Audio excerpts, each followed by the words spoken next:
So what's the future then for both Las Vegas and Macau, the world's biggest gaming cities, and the industry as a whole? Well, with me now is David G. Schwartz, a gaming historian and Associate Vice Provost for Faculty Affairs at the University of Nevada, Las Vegas. Thank you for joining me. Thanks for having me. So we just heard that overview then of what's happening in Las Vegas and Macau. So give us some context. Has gaming demand dramatically fallen ever before in either city? It's never fallen this much. Certainly in the past we have seen fluctuations, especially after 9/11 in the United States and during the Great Recession, and after that we did see demand drop, but never to this extent. Now, some analysts think that the big Las Vegas resorts with properties in Macau, like Las Vegas Sands, Wynn Resorts, and MGM Resorts, might be able to lean on Macau for cash flow. How do you see that strategy working? Well, I think that some of the resorts have better capital structures than others. Some of the companies do. And I think the ones that have set themselves up well and have, you might want to call it a rainy day fund, are going to do the best through this. And Macau definitely is a big part of that because Macau is the top gaming destination in the world.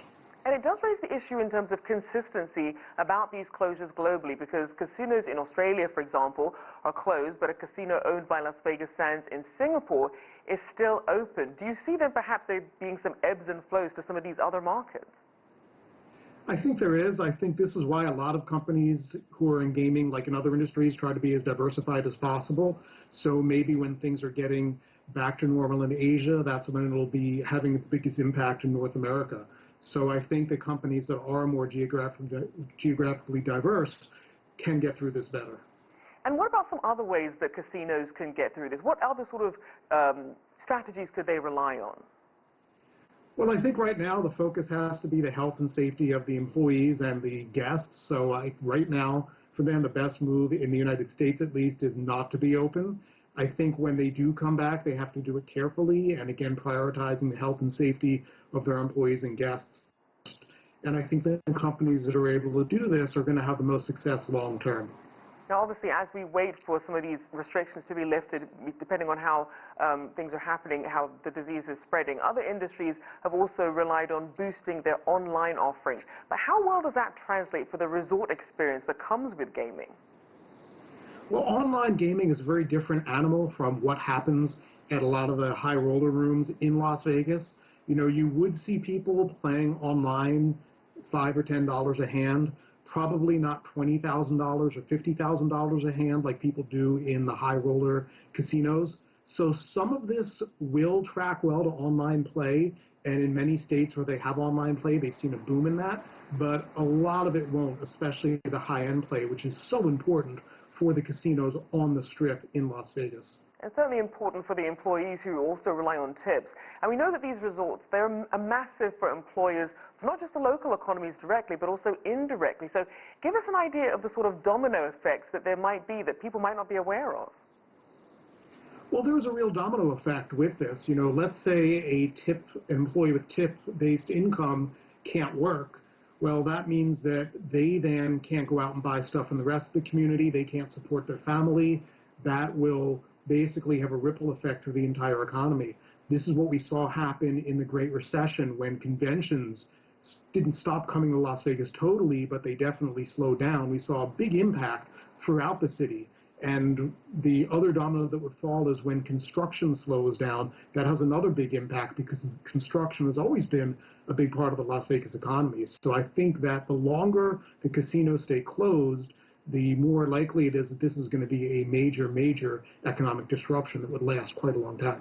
So then, with that being said, will it be back to business as usual after this pandemic shock to the system, or could changes be ahead to really make the gaming industry more resilient? I think changes are likely. I think that we've seen in the wake of the recession, Americans' gambling behaviors change. They haven't been gambling as much. They've been spending more money on other things. And it stands to reason that they might not spend money on things like nightclubs where you're packed in very close with people. They may instead want to do other things that are but maybe not so dense, you know, population dense. I think that the casinos also will have to look at these shutdowns as a definite possibility in the future. You know, certainly this wasn't the first pandemic. I don't think it'll be the last. So in the future, casino companies will have to structure themselves to be able to withstand and bounce back from from these kinds of shutdowns. And just quickly, obviously there'll be a lot of adjustments. A lot of people laid off will certainly be trying to pick up jobs elsewhere. What else are you looking at in the industry for the rest of the year? Well, I think that in the United States, sports betting was the big story, at least while we still had sports leagues going on. So as the sports pick up, I think there'll be a really big pent-up demand for sports betting.